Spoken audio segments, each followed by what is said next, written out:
bwe yali ayogera obululu buwedde bwe twalondanga 15 January yagamba ebifo ebyayiseemu bano ba unopposed n'ayogera ku Speaker Anita Among kubanga wabwe Bukeddeya teri yamwesimbako n'abamwesimbako amawulire nga bwe gabuwandiika agamarara ku TV ne babiraga batuuka kikeerezi bamu ne batatuuka none yali amwesimbe baamuyita Asiyo Asi n'asala ddiiru ne bamwanjula eri kibiina kya NRM nga yali alina oluganda ku Anita Among abaali bamwesimbyeko e Bukeddeya. Bobi Wine n'agamba wajja kubeerawo by election. Byali bigambo lya Bobi Wine. Kikwewuunyisa olwaleero nga bw'olaba positeeyi abantu b'e Bukeddeya bennyini bagamba tebalonda Anita Among, so basaba gavumenti n'ekitongole ky'Electoral Commission bategekeyo by election. N'owulira n'amaloboozi amalala gagamba Deputy Chairman ku kifo ky'abakyala mu kibiina kya NRM, Speaker wange omulungi resigning bwe bagamba, naye bino byonna nabibagamba Anita Among kituufu Speaker eyali Speaker n'ebiseera bye yali Speaker teri muntu eyakuliyetinga balabe nga ye ate abalabe ne bamusigalamu.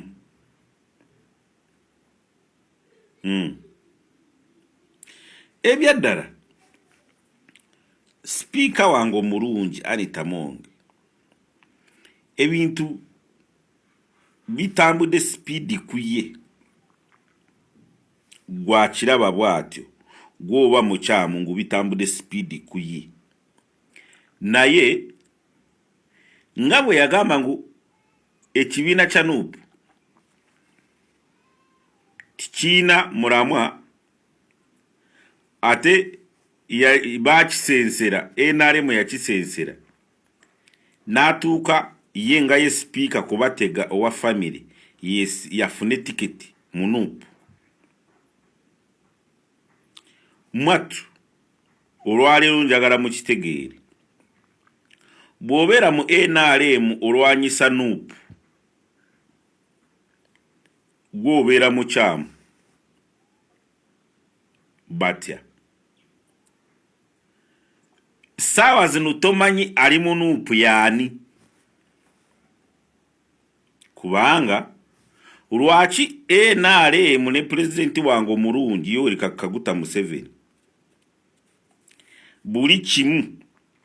Robert Kyagulanyi kye yakoonako saawa zino kye bakola. Lwaki?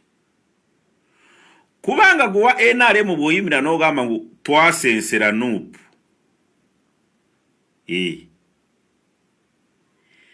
gwe wasensera gwe tibakusensera.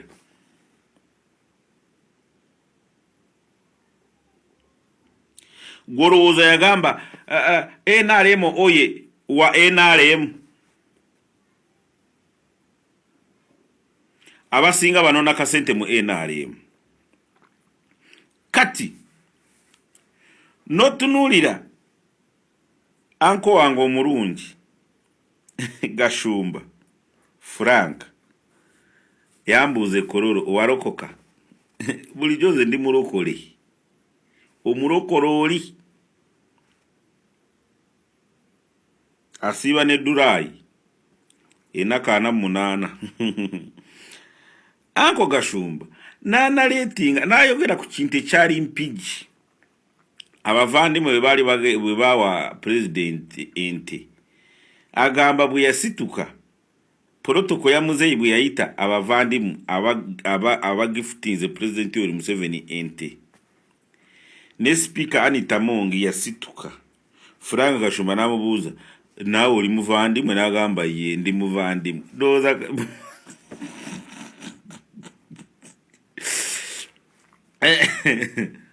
kati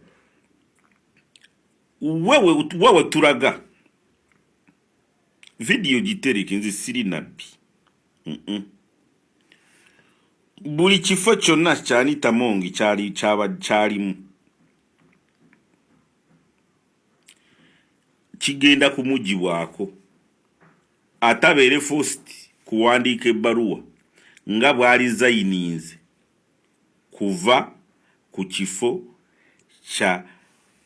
deputy chairman wa NRM ku kifo ky'abakyala si mu ggwanga lyonna sina ku kifo ky'abakyala ye deputy chairman wa NRM ya kubanga yali alina kukibeera gundi Rebecca Kadaga kati ate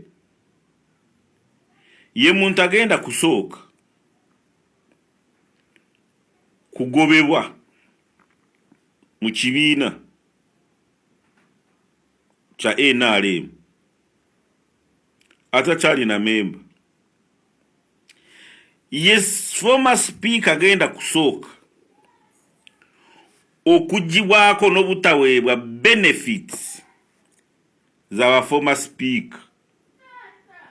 benefits z'abalala ba former speaker bakadaga ze bafuna ba sekandi ze bafuna kubanga ina kuweebwa motoka emisaala biki okusasulira abakozi okusasulira ennyumba okitegere kintu ekyo kati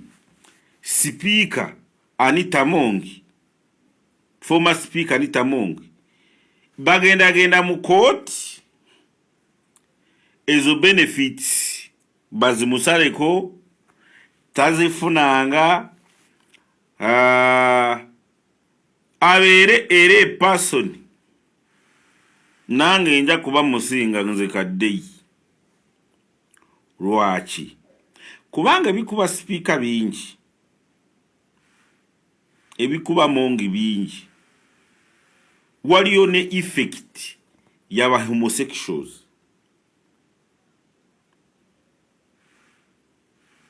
wekanze so kino kintu kigazi si yeka kubanga cards yazinzanya bubi nekyo kugenda buli region yeteekayo mu maaso nnyo. That was another total mistake.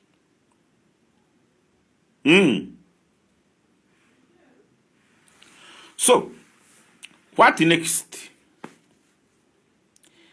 Ekisanyu kye basobola kumukola kyekyo kubanga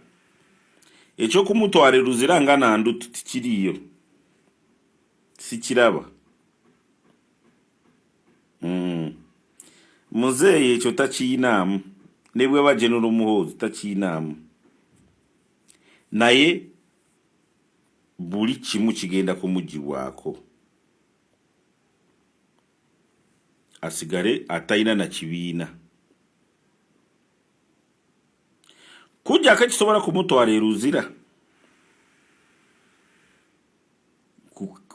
nawe ne bwakera n'abikola ng'ebyamaama Mbabazi n'avaayo n'alangirira ekibiina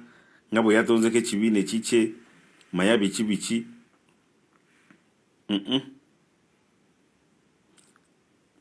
tibasobola kumutwala ruzira ekyo sikiraba naye ye speaker wange omulungi mami mukyala Magogo Bob Wine Robert Kyagulanyi bwe yali ayogera obululu buwedde bwe twalondanga 15 January yagamba ebifo ebyayiseemu bano ba unopposed